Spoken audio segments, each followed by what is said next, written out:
a very beautiful community. I'm so sorry that for health reasons we're speaking from bed, but let's do some brief and concentrated analysis of what the hell's going on. As you know, Trump has recently said that if for some reason one of the two parties makes it very difficult, we're just going to say, you're foolish, you're fools, you're horrible people, and we're just going to take a pass. Hopefully it won't happen, but we'll do it if it does. And Marco Rubio has said, if it's not possible to end the war in Ukraine, we need to move on and we need to figure this out, whether this is doable in a matter of days. Now it's Easter time. I'm sending all my love your way at Easter, beautiful community. But what does the tyrant in the Kremlin want for Easter? The tyrant in the Kremlin wants many things, but I think in April 2025, he wants to keep on slow-rolling Trump with intangible promises, with a blend of intangible promises and maximalist demands that perpetuates a situation of deep uncertainty and demoralization for Ukraine. Don't forget, Putin's main aim in Ukraine is ungovernability, so that Ukraine becomes less politically stable. The second thing Putin wants for Easter is to undermine the viability of sustained European support for Ukraine.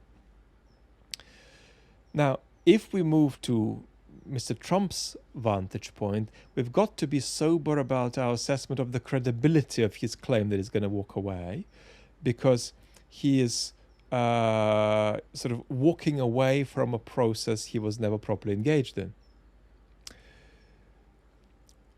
The Trump administration centered Russian subjecthood over Ukrainian subjecthood. The Trump administration pressured Ukraine but not Russia. And the Trump administration engaged in an enamored dance with Mr. Putin, built around Trump's needs to meet his requirements for narcissistic supply, tied to a vision of a renormalization of relations with Russia. And here we arrive at the key question. If Trump walks away, will he still pursue normalization with Russia, even if he gets no deal in Ukraine? And I think tendentiously the answer to this is yes. And that might mean lowering sanctions, further reducing support with Ukraine, putting pressure or distancing the United States from European countries that keep on supporting Ukraine. But here we run into another difficulty, and that's that Mr. Putin may want normalization with the United States, but he doesn't want it at any cost. Mr. Putin will keep on trying to insert costs in a price into Trump's endeavor to move forward with renormalization with Russia, by saying, well, you want to renormalize Mr. Trump to whatever degree. For me to renormalize with you, I got to have some kind of deal here. I got to have some kind of a deal in Ukraine that's more than Ukraine wants to give me. I need you to apply more pressure on Ukraine to bring this about. Otherwise, I don't want to renormalize.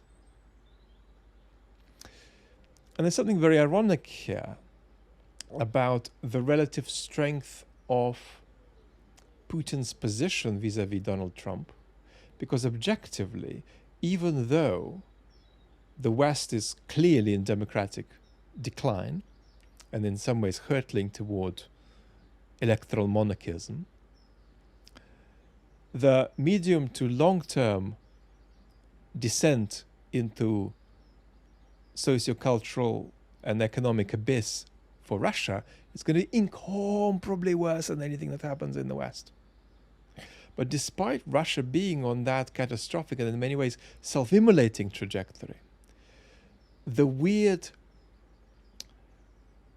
processes of transformation and dissolution in our world today are creating a situation where, despite this middle to long-term outcome, Russia vis-à-vis the United States today is in a very strong position. Lots of love.